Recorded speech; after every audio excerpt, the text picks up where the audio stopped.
It says live at the bottom of my screen now. I don't know if that's the right one. Okay, yep. Thanks everybody for attending tonight. My name's Jamie Robinson and I'm a partner with MHBC Planning in Barrie. And with, this is an open house meeting related to Essa's official plan. And we've got an agenda on the screen here of some items that we'd like to work through over the next 1 to 2 hours related to the visioning work that's been done previously on this document, and then also our steps forward and our theme areas for the preparation of the official plan. So with me tonight is Wes Crown, who's an associate with MHBC. He'll be handling part of the presentation with me this evening. And also in attendance, we've got a number of members of municipal staff and also the mayor and some members of council. So specifically municipal staff, we've got the CAO, Colleen Healy. We've got the Director of Planning who's managing this project, Amy Powell. And then we've got two of the other planning staff members, Carly and Jaspreet. And so the way the presentation will work tonight is I'll ask everybody if they can just keep their cameras off while the presentation's being undertaken. If they could also have their microphones on mute, that would be greatly appreciated. And Mr. Crown and Wes and myself will walk through the presentation. If you can make some notes about the questions that you might like to raise. We've decided this time, given the format, it might be best to keep the questions till the end. And if you're able to identify in the chat feature, which is identified at the bottom of your screen, if you'd like to make a comment, then Amy Powell can manage those comments and manage who's speaking at what time. I know it's a bit unique situation and not something we're definitely used to doing, but it's something that we're going to try to make the best of this situation. So thanks everybody for attending tonight. And I would just like to also make clear when we get to the public answer and question portion of the meeting that it's we're here to talk about some higher level items and high level topics and big picture items. We're not here to discuss property specific items or applications that you might have in mind. So I just request that everybody be very cognizant of everyone else's time here this evening so that we can get through the material and make efficient use of time, but also provide the public and everybody with an opportunity to speak that would like to speak this evening. And I'll remind you that at any time, you're more than welcome to provide comments on the process or the materials to the municipality. There's a website set up and an email address on that website where comments are being provided throughout this process, and they'll be incorporated into the documents.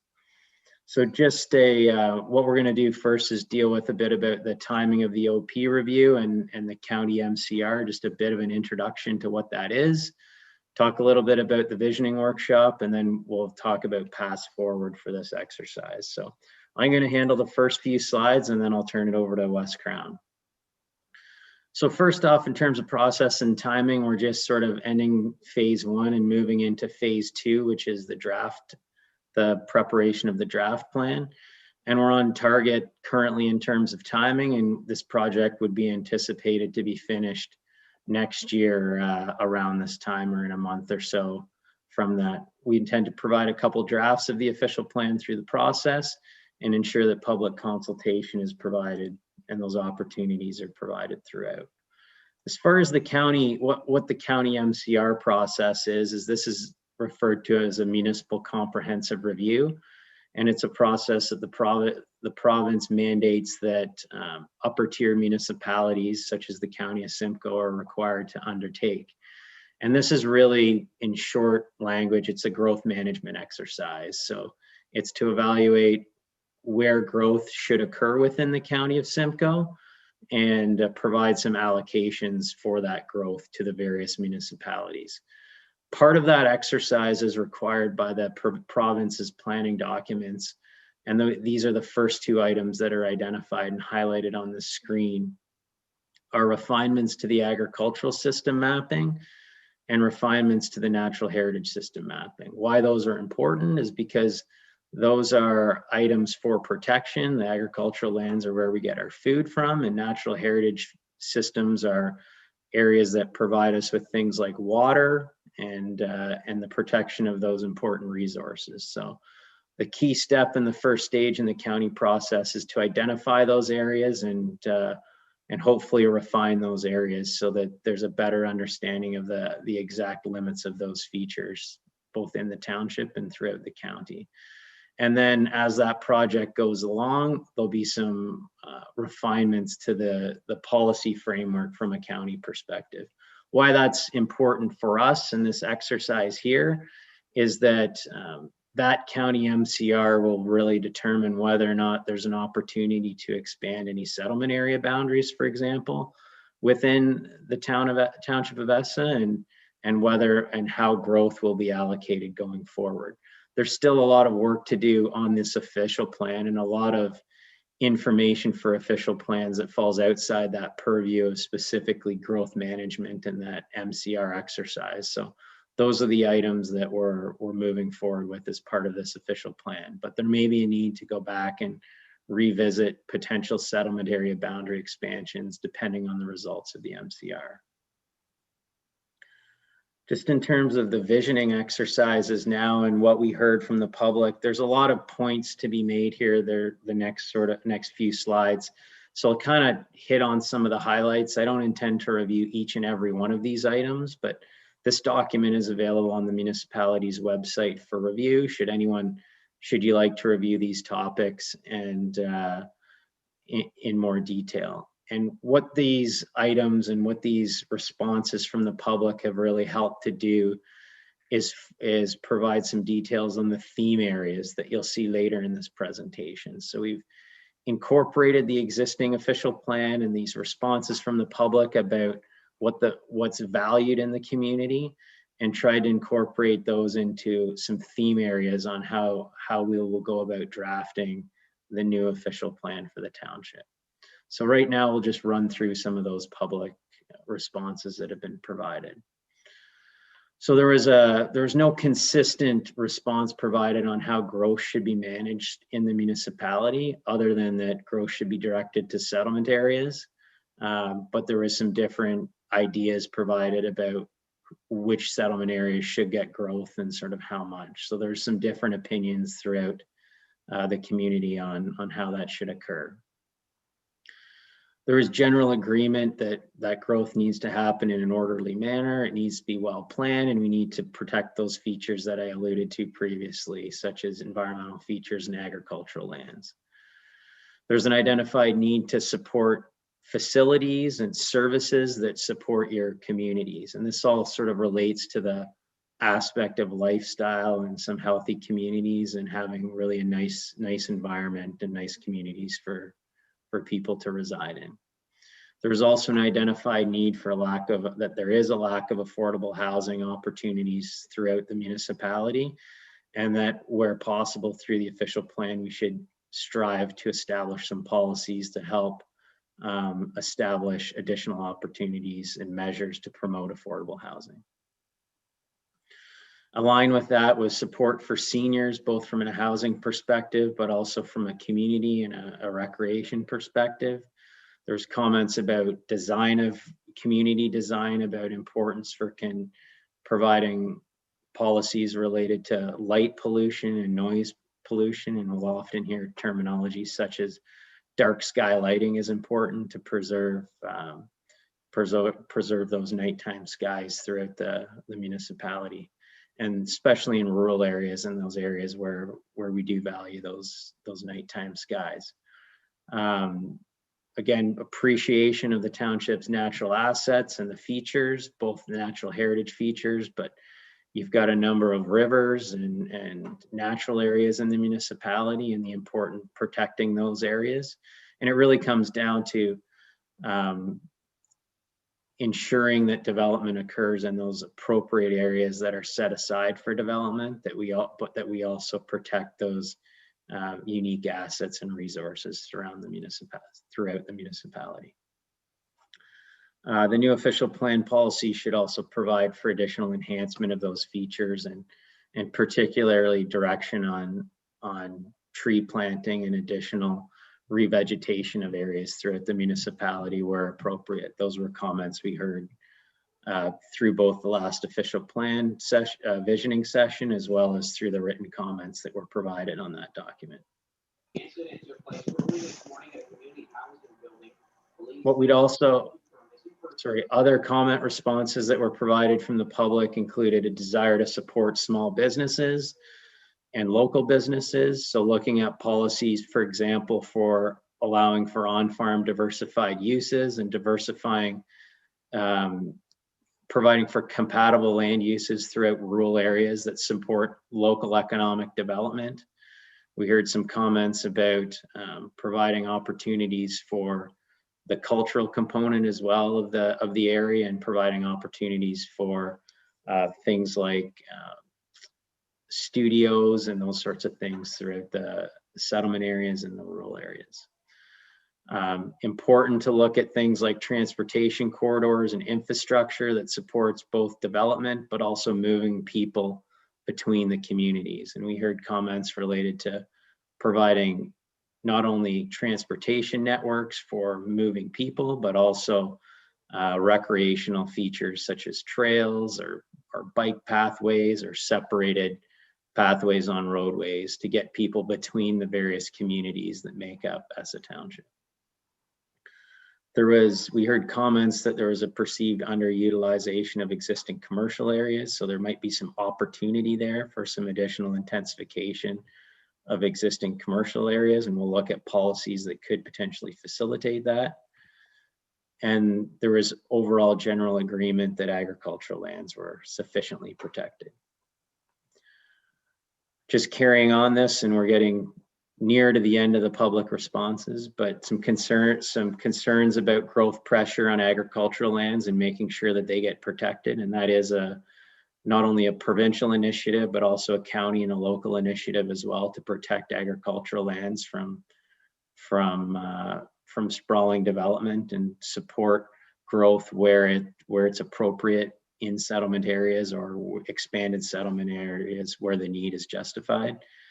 Identifying a balanced approach to rural law creation was important to many residents that will allow for some rural law creation, but also protection of features.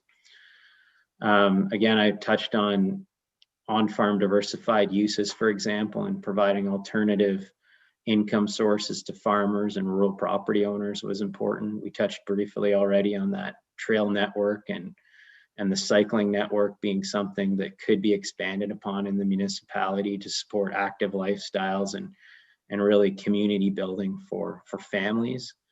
And we also heard some comments about public transportation as an issue, that providing opportunities to other service centers throughout Simcoe County, but also public transportation opportunities potentially throughout Essa Township.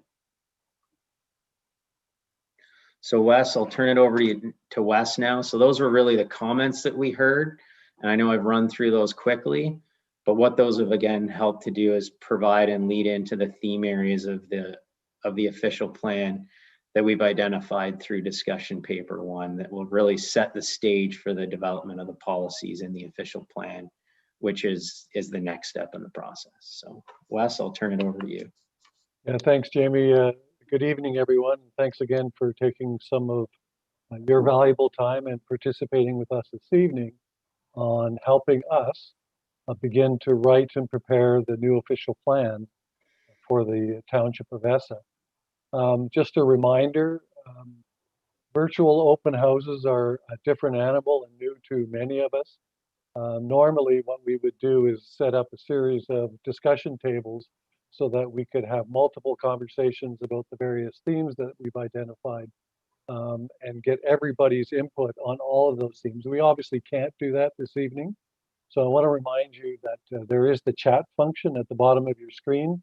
As I'm going through my slides and as Jamie goes through his slides that focus on the discussion paper, type your question into the chat function. And then when we get to the end, Amy will control and to distribute so that Jamie and I can respond to those questions as they're raised around each of these themes. For those of you that have been following along the process on the municipality's website, you will note that our first discussion paper was released in December of last year, and a period of 4 weeks was provided to January 29th for the submission of comments on the discussion paper. That discussion paper was composed of the 5 major themes that came out of the visioning exercise. So the community told us in broad terms what were the important things to the community, what were the areas, and land uses, and features and functions that were valued components of the community, and what we should be focusing on as we move forward towards drafting the new official plan. So the discussion paper identified those 5 themes: growing Essa, rural Essa, natural Essa, resilient Essa, and connecting Essa. And you'll get more description about those in a minute. And then we analyzed not only the existing plan and policy framework at the province and at the county, but then we reviewed the existing policy framework in the Essa official plan, the current one. And then we provided a series of directions for what we thought the community was saying, and that came out of those policy documents that would guide us when we sat down to actually write the new official plan for Essa. So the first theme, as noted here, was growing Essa, and in particular the growth strategy. And there were 3 directions that were identified in our discussion paper for this component. So there was a clear direction to update the vision for the municipality and the township's official plan, and in particular to update the vision as it related to creating a strong urban structure and a strong settlement area structure that did 2 things. One, provided a framework to accommodate the future growth and development of Essa, but also protected those things that were important to the community: the agricultural areas, the natural areas, etc. There was a direction to update the guiding principles for the township's official plan, and a further refinement of the settlement area boundaries where necessary. And in particular, this will feed into the county MCR process and develop a hierarchy and growth management strategy in the new official plan. You can go to the next slide, Jamie, thanks.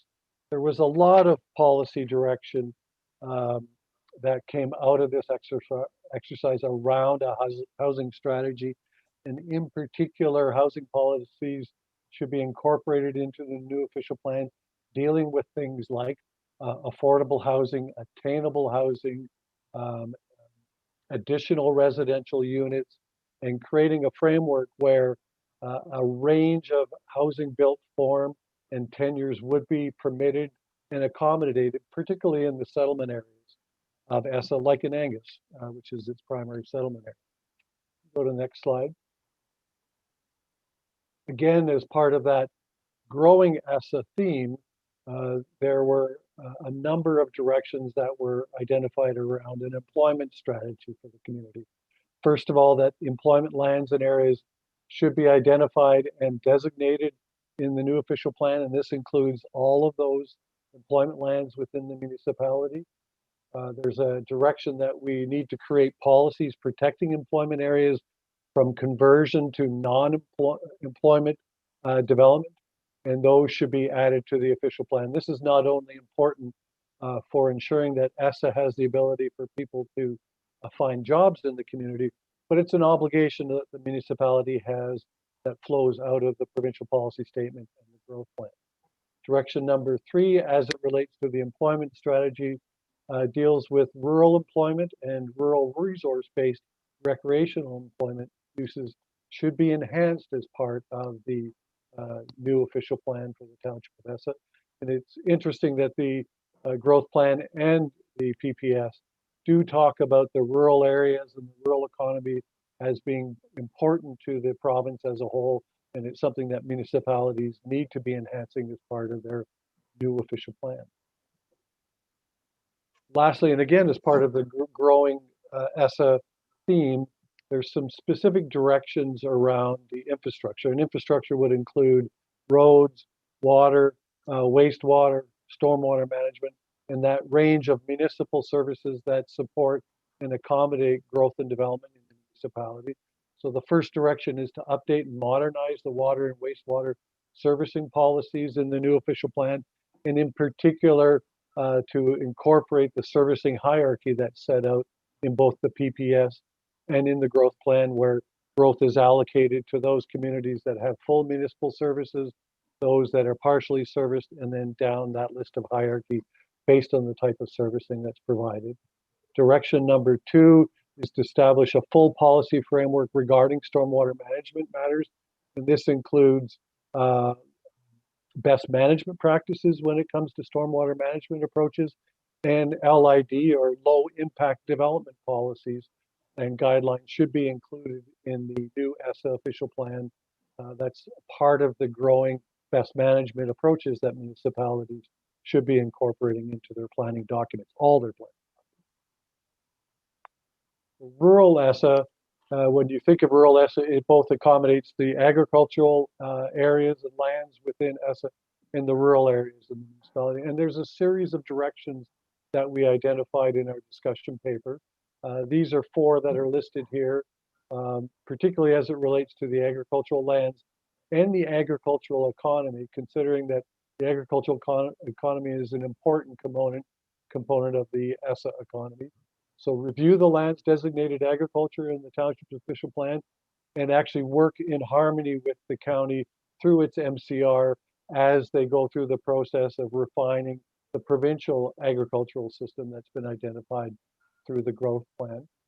Broaden the permitted uses in the agricultural areas to support and serve that agricultural community, so to allow more appropriate types of uses within the agricultural area to strengthen that agricultural community and the agricultural area in essence. Review and refine permissions for non-agricultural uses in prime agricultural areas, including agritourism. And the province has been fairly forthright in pushing through a series of policy documents that there's a broader range of activities and uses that municipalities can and should consider permitting within the agricultural areas of the community, that but will do both 2 things. One is protect and preserve the agricultural land base, but also support that agricultural economy. Lastly, the implementation of agri-food strategies and other approaches to sustain and enhance the township's agricultural system. The next slide will indicate some further directions as it relates to the agricultural and rural lands. Go to the next slide, Jamie. So again, 4 directions as it relates to the rural lands in ESSA. A continued focus in the rural and agricultural land uses in the rural designation. So even though the rural designation may be lands that are not as highly classified from an agricultural classification as being supportive of agricultural, there is a range of uses that could still occur, a range of agricultural uses that could and should still occur in the rural designation. And I think that's a direction that we specifically heard from the visioning session as well.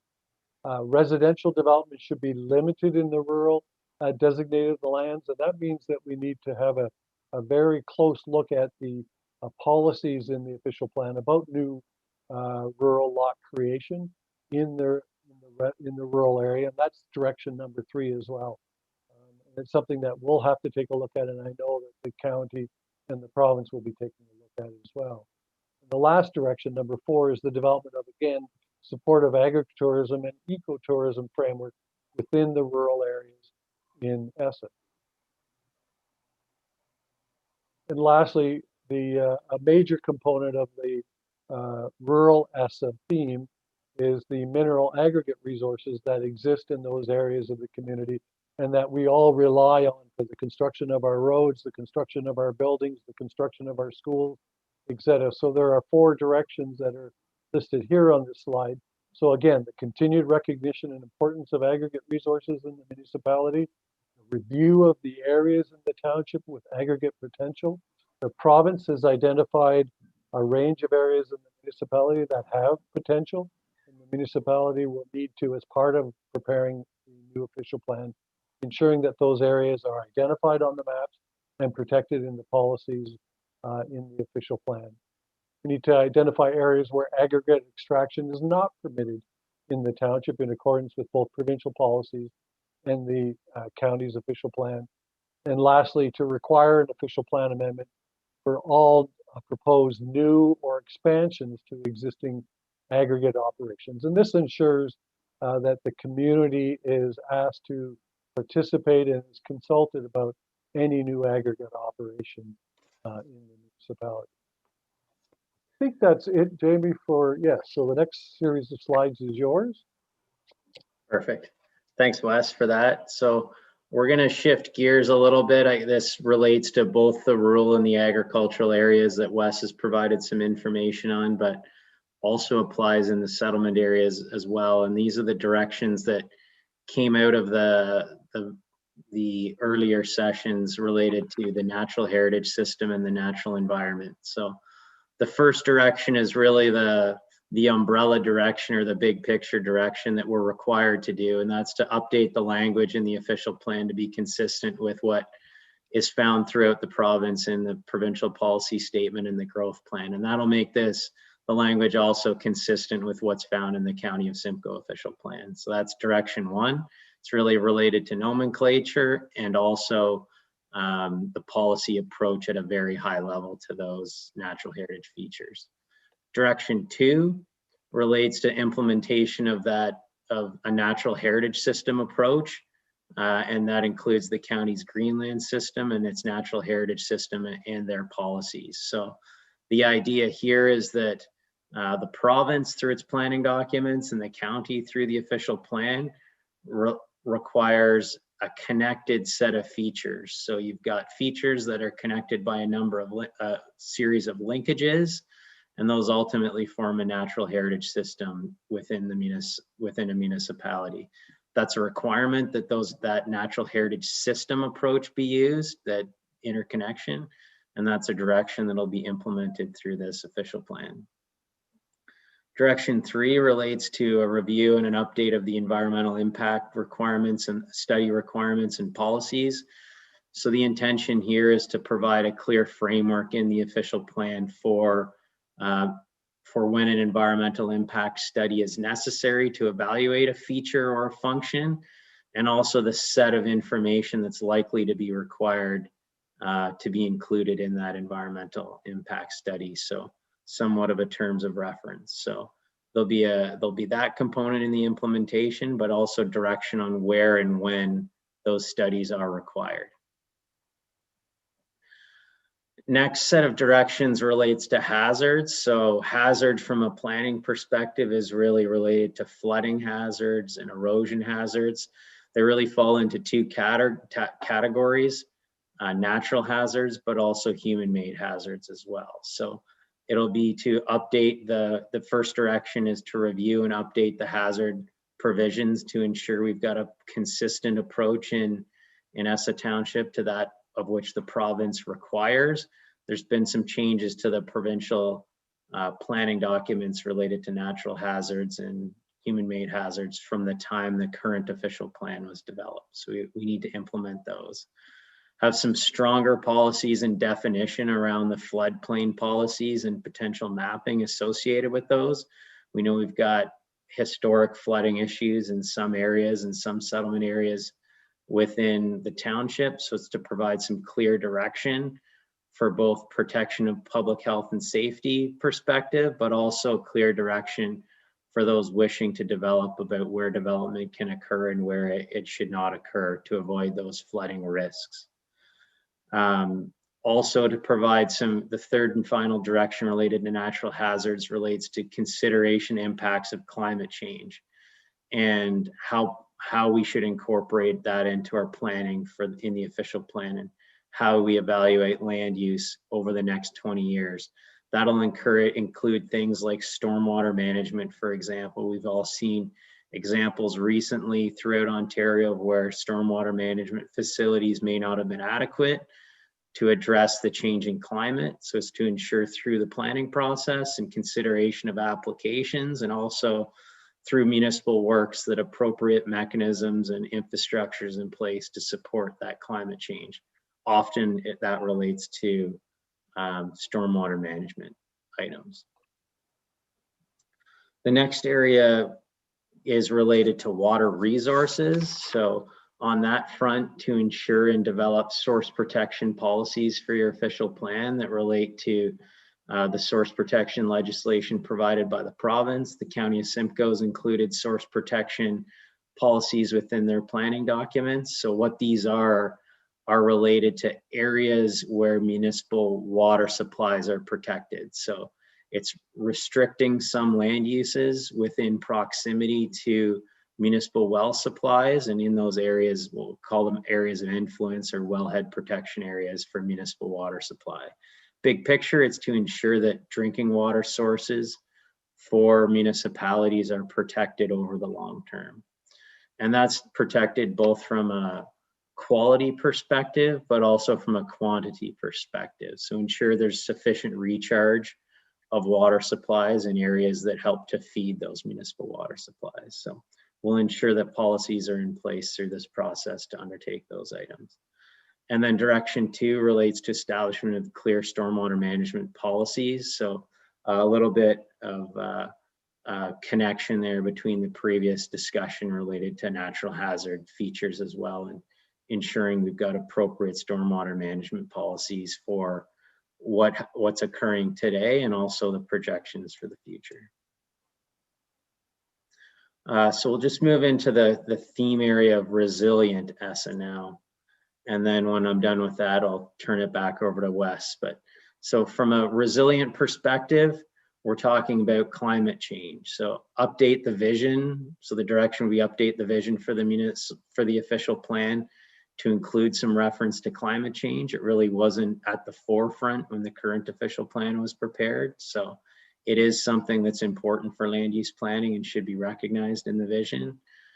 To update the guiding principles of the official plan to provide some reference to climate change and the importance of planning for that.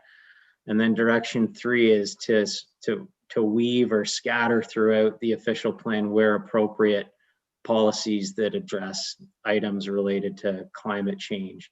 And how these get incorporated is if there's a development application, for example, for a zoning bylaw amendment or a new plan of subdivision, for example, they will need to ensure conformity with these policies that address climate change and the previous policies that we've identified.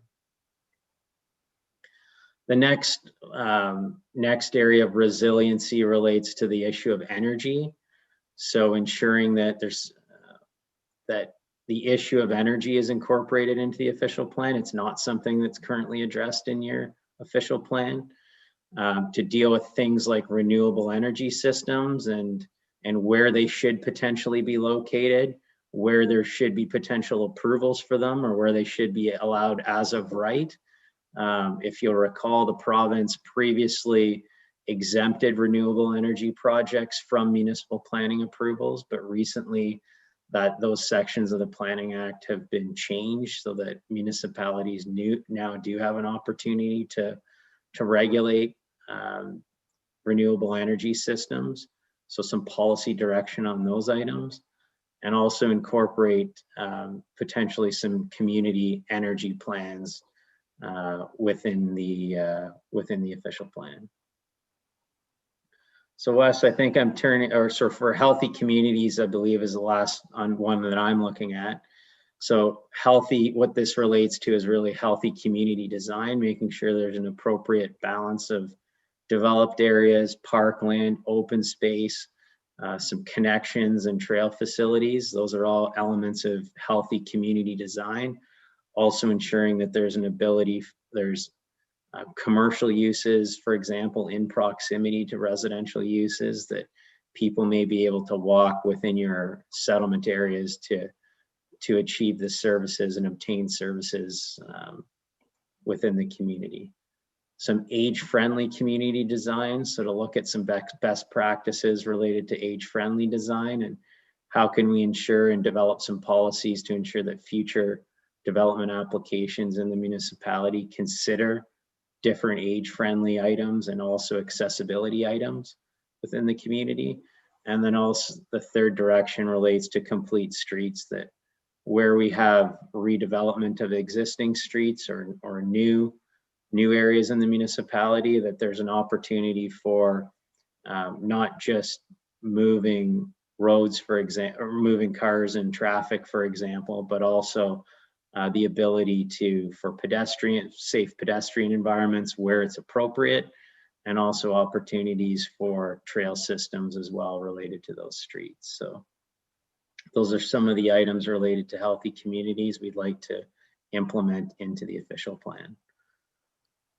So Wes, I think I'm turning it over to you now. Actually, sorry, I've got one more here, waste management, and then I'll flip it to you. But so from a waste management perspective, this is a fairly, I'll call it technical exercise, but it's to ensure that the township's official plan schedules reflect those of the county official plan. Waste management is not a municipal responsibility. It's a responsibility of the county of Simcoe. So ensure that our official plan policies match what the county has related to waste disposal sites and historic waste disposal sites, and then update and review those waste disposal policies in the current official plan. So those are the directions that we've identified with respect to being a resilient ESSA. So Wes, now I'll turn it over to you for the connection piece. Yeah, thanks, Jamie. Just maybe a quick comment about waste management. In addition to it being a county jurisdiction, the county has actually recently adopted an amendment to their official plan that creates a new policy framework around waste management issues. And so part of our responsibility, because each local official plan must conform to the upper tier official plan and to the growth plan and be consistent with PPS, is that we're going to need to look not only at the county official plan, the existing county official plan as it relates to waste management, but we'll need to be looking at the proposed policies that have been adopted at the county but not yet approved by the province. Make sure that when we're writing and drafting the new official plan for ESSA, that we're being in conformity with that new policy framework that the county has recently adopted. The last of the themes that we identified in the discussion paper is what we called connecting ESSA. And this is those services and facilities that people use to get around, to get to shops and schools. So it's the roads, it's the active transportation trails, and it's the transit system that is currently servicing or proposed to service the communities in ESSA. So there were a number of directions that were identified in our discussion paper that related to the road system. There are three up here. First of all, to review the current road classification system and right-of-way requirements in the municipality and make sure that those are reflected and recorded in the new official plan.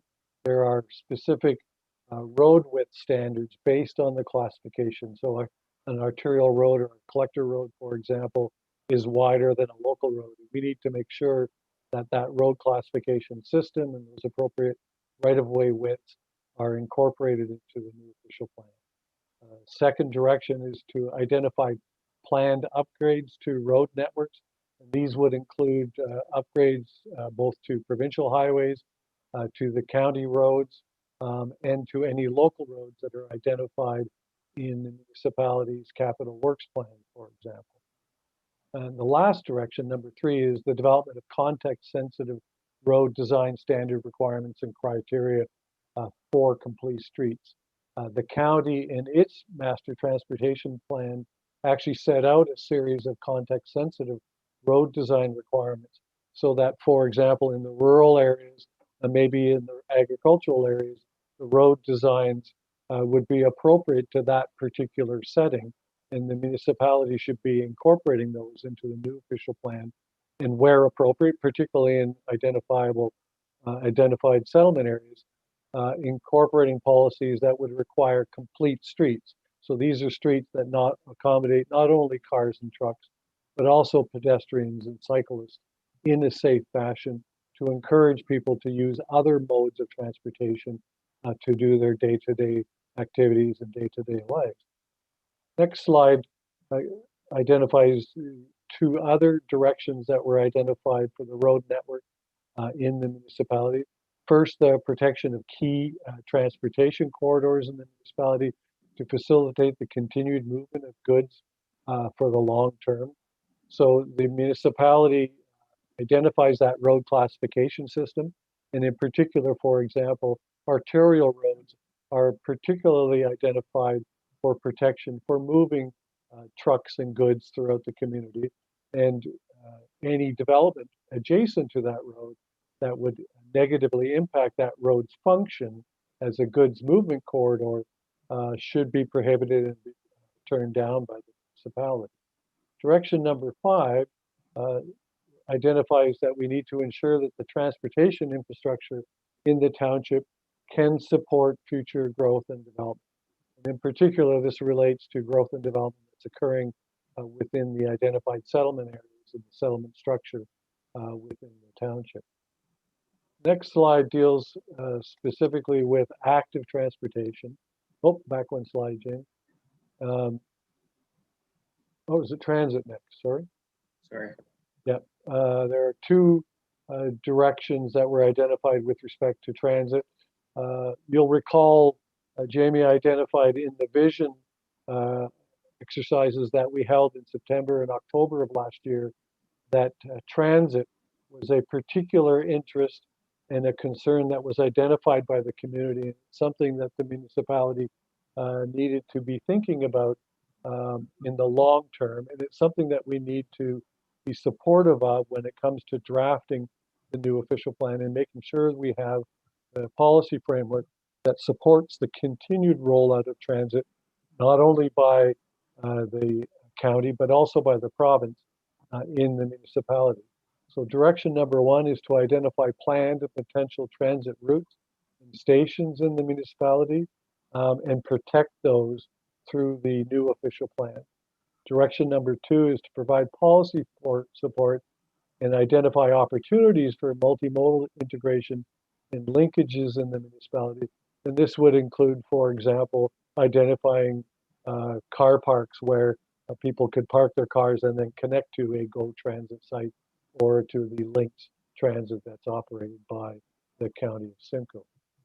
Next slide deals specifically with active transportation.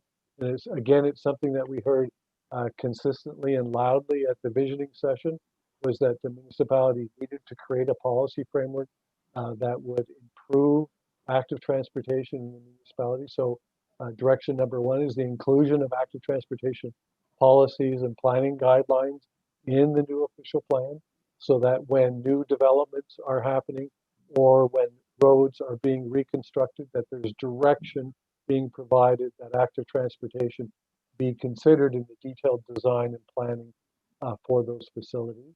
Direction number 2 is to facilitate land use patterns which support active transportation. So this would include, for example, permitting higher densities of development within the primary settlement areas like in Angus, and so that people can leave their cars in the parking lot and walk to the grocery store and walk to the school and walk to the park or cycle to those locations rather than using their cars on a day-to-day basis.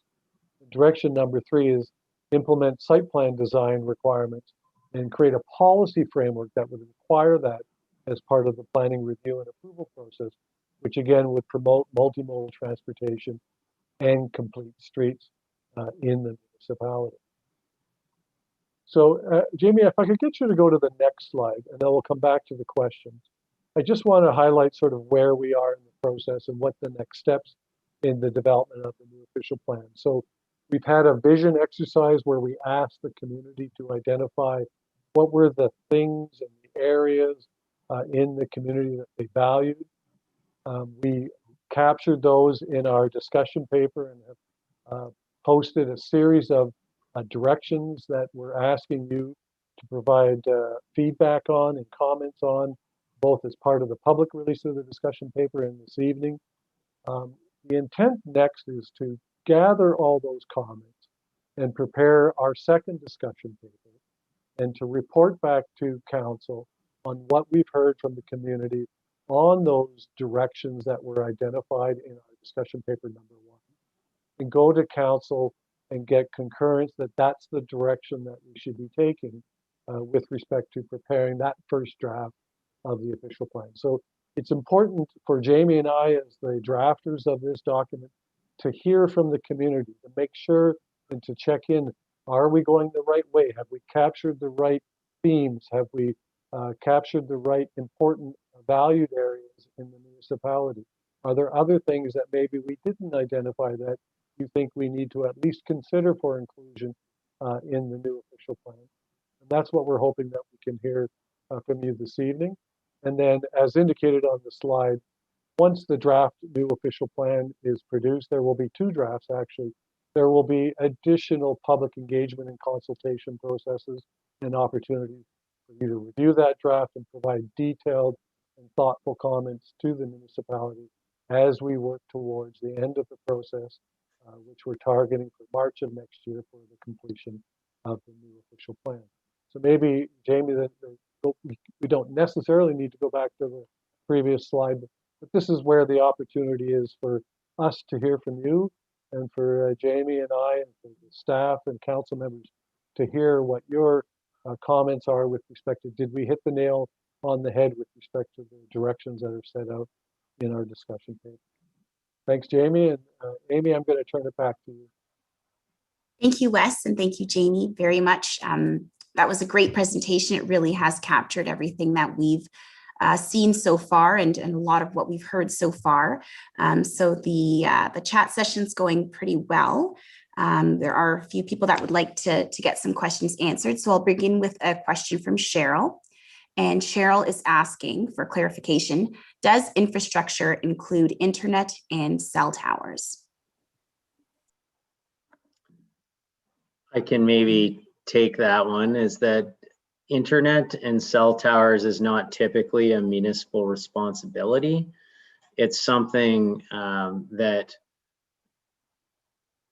is obviously, this pandemic has brought to light as something that's become more of an essential service, and there's debates out there obviously whether it should be treated the same way as telephone, for example, or historically how the CBC is supposed to be provided to everybody. But I know it's something that the county is looking at, but it's not specifically related to an official plan process or a land use planning exercise. We can, however, include policies that are enabling policies that promote the use of and promote the establishment of additional communication infrastructure and require community or communication infrastructure as parts of new development or redevelopment proposals.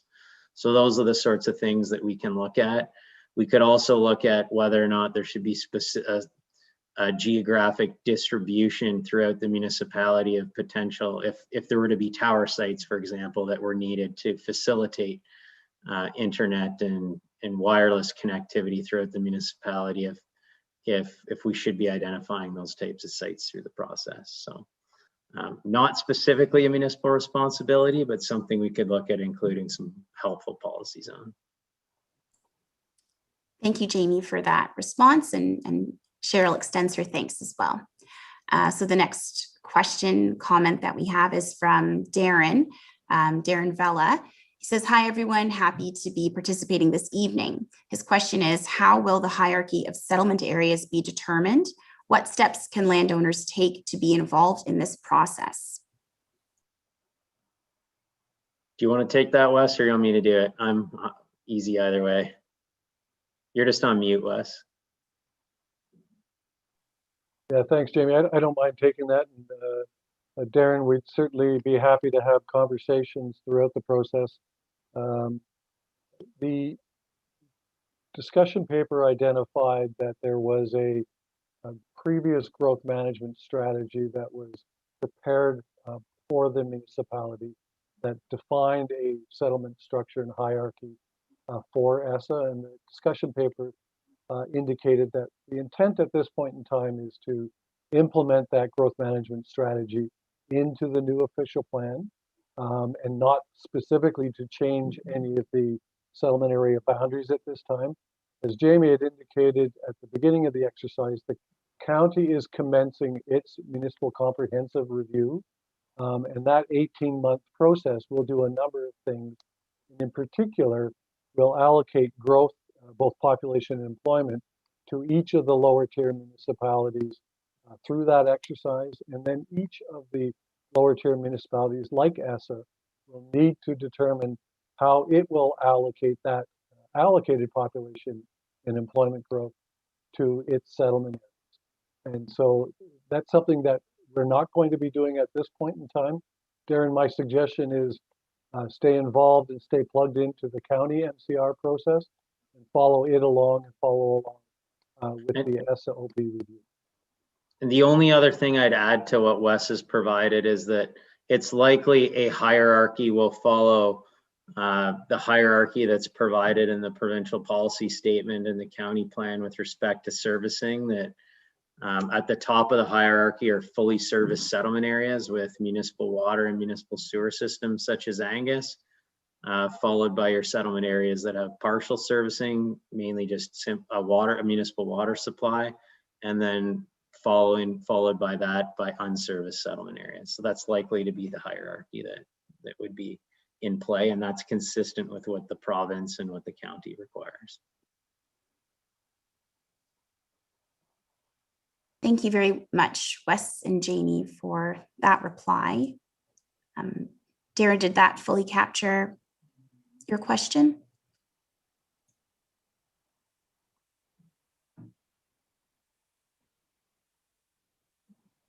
Darren extends his thanks for addressing the question.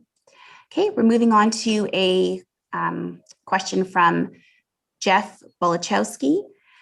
Jeff states, a lot of the feedback received so far seems to reflect an interest in retaining a small town feel. Given that the township has grown rapidly over the past few years, how will the new official plan address built form policy to ensure that new neighborhoods built in the coming years and decades are built to a high standard of architecture and placemaking? There's another component for Jeff's comment. What plans are there to establish urban design guidelines supported by the official plan addressing built form and exterior materials? Jamie, maybe I can take that one first, and I'll deal with the urban design guidelines. The first step in that process of a municipality implementing urban design guidelines is to create a policy framework in an official plan that supports the development and implementation of those guidelines. Without that policy framework in the official plan, municipalities are prohibited from actually establishing and using those guidelines. So that'll be the first component of this exercise, is to create enabling policies in the municipality's official plan to allow council and council of the day to determine if that's a route that it wants to go. And if it does, then to provide direction as to the preparation of those urban design guidelines. So that's the first step of the process. I think to answer the other question, really the best way that the municipality can manage and protect the small town feel and that particular character of the communities in Essa is through a strong growth management strategy and framework in the official plan. So directing growth to the settlement areas, particularly Angus as a fully serviced complete community, and to directing growth away from those areas in the municipality, like the rural areas, the agricultural areas, and those areas that exhibit and are part of the natural heritage system. That's the best way through an official plan that we can help protect the rural and small town feel of the community on a go-forward basis. And I'm hoping, Jeff, that partially responds to your questions, but certainly take a look at the discussion paper. And I think we captured a lot of this in the full discussion paper. And just to add to that, Wes, that was perfect on the growth management piece, but I would just like to add a little piece about part of what I think is reflective of small town feel are the features that you find within the small town feel. So outside of the built form and the different items that Wes was referring to, but might be cultural heritage features, it might be specific landscapes, it might be specific natural heritage features. So ensuring those are protected through the policy framework, and to Wes's point, directing growth to the settlement areas helps to preserve those areas, but making sure they're identified and that there's policies in place to protect those important features is key. And that's really also what we rely on by you, the residents and the locals that have that local knowledge to tell us what those features are, where they're located, so that we can develop some policies and some frameworks to protect those items to ensure that small town feel and character is maintained. Thanks. Thank you very much for that reply. And Jeff, please let us know if there was a component that wasn't addressed, but I think we've touched on the key points there. So moving on to another question from Ann Sharp. Does the Simcoe County official plan determine natural heritage areas in Essa Township? If so, does Essa have the potential to develop a Made in Essa urban forestry policy that would include smaller groups of trees and green spaces? The last component of Ann's question is, how will Essa ensure that trees on development areas are not clear cut? Are there plans to include local tree policy in the next discussion paper? You want me to take that, Wes, to start, and you Sure. can add to it? Certainly. So there's a couple components to that question, but I'll deal with the first part of it related to the implementation of the county's natural heritage areas into the Township of Essa's official plan. The county official plan and the provincial policy statement, for that matter, talk at a high level about the protection of what are provincial level features. So there's effectively things like provincially significant wetlands, provincially significant woodlands, those sorts of features, valley lands that are significant valley lands that are protected by the provincial policy statement, also protected by the county. The county protects some wetlands that aren't significant if they're over a certain size, for example. So certainly the township official plan will also require that those features that are referenced in the upper or higher order planning documents also be protected. There can also be a Made in Essa approach to that as well, where there can be additional features added to that list. What the county and the provincial requirements are, what the minimums are, but there is an opportunity through this exercise for the Township of Essa to go beyond those minimum requirements. And that's what we really would encourage feedback and comments on where should Essa go with respect to those protecting additional features. Certainly also the natural heritage system that I spoke about previously is something that goes beyond what the province and what in some cases the county protects, although the county does have a Greenlands designation. So I think that helps to address your first question. Your second question related to tree protection and clear cutting and tree preservation within future development scenarios. As Wes alluded to, sort of a similar parallel to his last comment, is that from an implementation perspective, providing policies or enabling policies in the implementation section of the plan that direct council to do things like potentially establish a tree cutting bylaw if they so choose to, that establishes sizes of woodlots for protection or areas of tree protection, for example. Those are steps that if the municipality wants to go that route through the official plan or through future exercises, including policies in the official plan they're enabling, gives council the option in the future of establishing those tree cutting bylaws if they would like to do that. There could be also a component in the official plan through subdivision development or redevelopment of existing properties that requires consideration of tree preservation plans, for example, as part of any complete application for a development submission. So those are all components of the of this process that could be included both in implementation policies, but also in the development policies of the plan. I don't know, Wes, if you have anything to add. Just to add, Jamie, not to hit the nail on the head. Thanks, Anne, for the question. We will need to prepare policies in the new official plan that create a policy framework for council to consider passing a tree cutting bylaw. We could also write policies that would encourage council to create an urban forestry policy as well. So you create enabling policy within the official plan, and then council, they could decide whether it actually wants to take the step to actually establish that urban forestry policy or that urban forestry plan. So the official plan, to a great extent, is a tool that we use to provide directions to the current and future councils of things that it could consider to implement a range of policies and directions in the official plan. Thanks, Amy. Perfect. Thank you very much. Moving on to the next question. There isn't a name directly linked to this resident, but the comment says, happy to hear that climate change is being incorporated into future planning. How will this approach be used in developments that have previously been approved without climate change being considered? Yeah, maybe Jamie, I'll take that. That's a difficult one, particularly for projects that have some level of planning and development approvals for the municipality. And I'll give you one clear example is that depending on where they are in the process, municipalities are now updating their models for stormwater management perspective to reflect the fact that we actually have more intense storms these days than we did 20 or 30 years ago.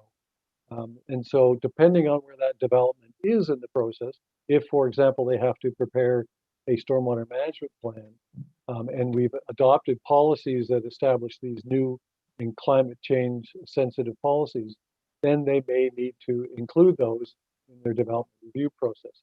It's more challenging when developments are further in the process and have further levels of approval for us to go back and require a retrofit.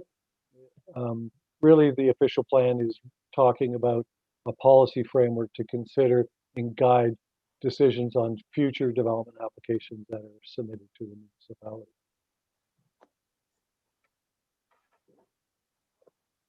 Thanks very much, Wes, for that response. We have another question from Tim Schilling. The question states, do you anticipate the inclusion of policies which would help inform the township's response to the results of the county's MCR? In other words, how the township would approach any necessary settlement area boundary expansions? Maybe I'll just take this to start. I think this builds on a little bit about Mr. Vella's previous comments about hierarchy of settlement areas. And certainly I would expect, or we would expect that should the MCR identify that there is a need for additional settlement area expansion lands, for example, in Essa Township, that the first part would be to focus on fully serviced lands where infrastructure is in place and available and capacity exists. And then it would likely look to the other hierarchy of settlement areas after that. That's sort of a standard planning principle in the province. The official plan could include, and I don't think we haven't got to this part yet, but it could include, especially if this is something that's important to residents of the community, it could include some items and some criteria about the first places to look when expanding in a certain settlement area. So, for example, if if the Angus settlement area were identified as a settlement area that should be expanded, what land should be considered first to expand to as opposed to other lands? So it could be a set of criteria, for example, that maybe considers things like presence of natural heritage features, presence of agricultural lands, availability of infrastructure, for example, proximity to recreation facilities, schools, other walkability, like those could be all things that can get considered, but have not put any specific ideas or thought into what those are or how that might play out yet. I don't know, Wes, if you have anything to add on that. Just the only thing to add, we didn't highlight this in this slide around the county municipal comprehensive review, sorry, exercise, but one of the main components that they'll be undertaking, and actually should be starting even as we speak, is their land needs assessment. And that land needs assessment, as Tim will be aware, will actually determine whether there's a need for additional urban lands in the municipality and or in the individual lower tier municipalities. So Jamie is right. Until that exercise plays out, we don't know whether the county will be allocating additional population and growth to ESSA. But if they do, then there'll be a process and methodology and a hierarchy that we'll need to follow with Amy and her staff and with council to look at where that population and growth should be allocated. Perfect. Thank you for that reply. The next question that we have is from Peter K. Peter says, great presentation and the format is working. How far will the official plan go to recognize or support the changes to Schedule 12 of the Planning Act from Bill 108, More Homes, More Choice Act from 2019? Specifically, Peter's questioning the comments to require policies authorizing additional residential units by authorizing 2 residential units in a house and by authorizing a residential unit in a building or structure ancillary to a house. Thanks, Peter. So maybe I'll take that one, Wes, if that's okay. So for those of you that aren't familiar with what Peter has identified here, the province has, it's kind of had a stepped approach where over the last number of years where it requires municipalities to the Planning Act now requires municipalities to identify areas where secondary units are permitted. And it's fairly prescriptive, and it's gone so far as to the first stage was basically require secondary units to be permitted. Second stage was require secondary units to be permitted in accessory buildings or in the principal building. So for example, if you had a detached garage in your house, you would be, and then the third step that we're at now is the province requires the municipalities to permit 2 secondary units per property or per dwelling, and one of which could be in an accessory building, for example. So the official plan will certainly have to provide some policy direction on secondary units, both in settlement areas, in rural areas, as well as in principal buildings versus accessory buildings as well. So that's not something we've nailed down how that framework will play out yet, but it's certainly something that needs to be included in the official plan and ultimately gets implemented also through the zoning bylaw, which would be updated after the official plan process. So the official plan will basically provide some areas where likely they're permitted as of right, or intended that the zoning bylaw permit these secondary units as of right, and will likely provide some areas where it's probably not appropriate for secondary units. So that's the feedback we'd like to hear from the public. It doesn't have to be tonight. It can be in writing once you've had a chance to go back and think about this after tonight. Are there areas in the municipality where you'd like to see secondary units allowed as of right, or certain areas where you would not like to see them allowed as of right, or it might result in a change in character? Because obviously with secondary units comes potential, there needs to be parking provided, sufficient amenities and those sorts of things. So those are all things that we would like to consider through the OP process or this process, and we'd obviously like your feedback on them as well, on it as well.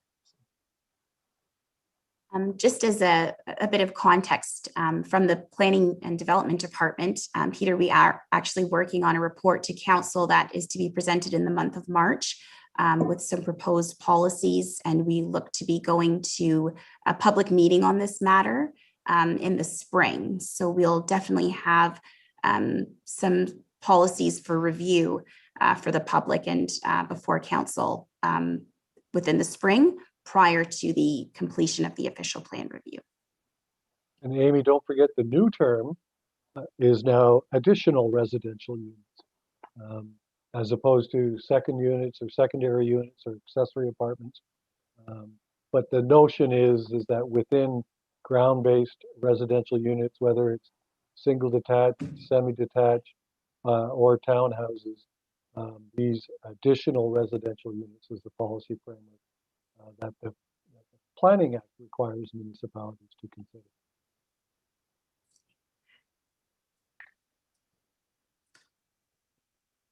Janet has, sorry, just the comment with regard to climate change. It came from Janet on behalf of Aware Essa. So thank you for clarifying, Janet. Did anyone else that's participating this evening? We've come to the conclusion of the comments that have been provided in the chat. If anyone else had any other questions for the consultants on this topic matter. If there are no other comments, then I'll just turn it back to Jamie and Wes for the conclusion of this evening's meeting.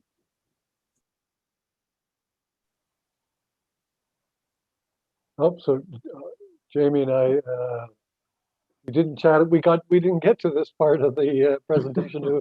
Who was going to conclude? I just want to thank everybody for taking time out of their evenings and participating in this virtual open house. As we had indicated, we're still in the process of working towards preparing a new official plan for Essa.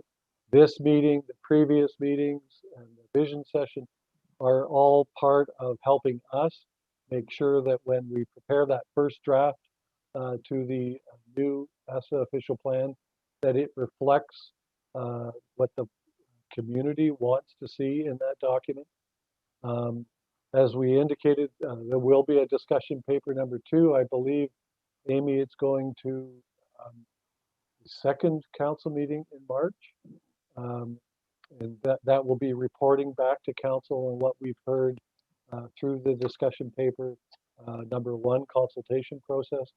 And then once that is completed, then Jamie and I begin the hard work of actually preparing a first draft of the new official plan. And there will be multiple opportunities for the community to remain engaged in the process, to provide detailed comment, and to review those documents as we go through the non-statutory and the statutory public process on the climate.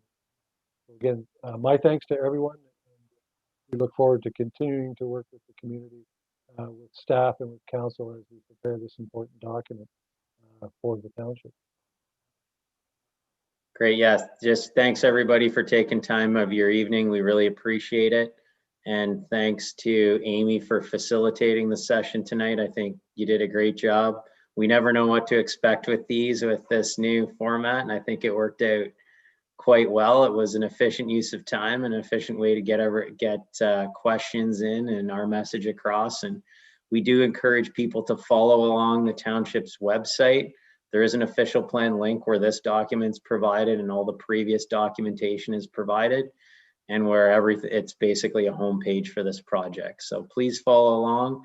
And if you would like to be notified about any future upcoming meetings, please, there's an email address on the township website to send your comments to and notification requests, and we'll make sure you get added to the email list associated with this project. So with that, if there's anything, Amy, you'd like to add, then please do. I was just going to ask, perhaps I think the next slide has the contact information and the details of the township's website, as well as our official plan inbox that's dedicated to the project, so that we can keep in good contact with everybody. So yeah, if everyone just wants to take one look at that slide, that's the best way to contact us. Absolutely. Perfect. On behalf of the township, I'd like to thank everyone for your participation this evening. As the consultants have said, this isn't the easiest forum perhaps to feel engaged, but we do appreciate, consistent feedback. For anyone that does take the time to provide comments on the discussion papers or any of the draft publications that are yet to come, the township will ensure that you're kept informed as the process progresses as well. So we do thank you for your interest and your dedication and showing your civic interest and engagement. So it's greatly appreciated on behalf of the township.